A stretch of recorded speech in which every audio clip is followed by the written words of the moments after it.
الله يخليك. والله انا ما بقومش الصبح بس قلت لك والله حبيبي انا كل شغل اخر النهار. مشكور ما قصر حبيبي.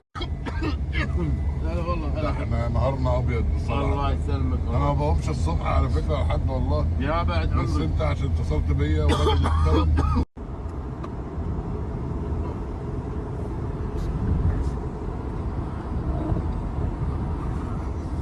عايز حاجه يا باشا؟ مش مرتاح بالقعده يعني؟ الحين افتح. حبيبي ربنا يرحمك. تدق يا باشا وجنبها على طول منطقه المهندسين عشان تعرف ايه يا باشا في ايه؟ طب ما تعملها الناحيه الثانيه يا فندم. ما تعملهاش كده الناحيه دي. قولون يا باشا. قولون كلنا عندنا قولون يا باشا. فين بقى الريحه بقى؟ افتح بقى الشباك بتاعك ده شويه. انت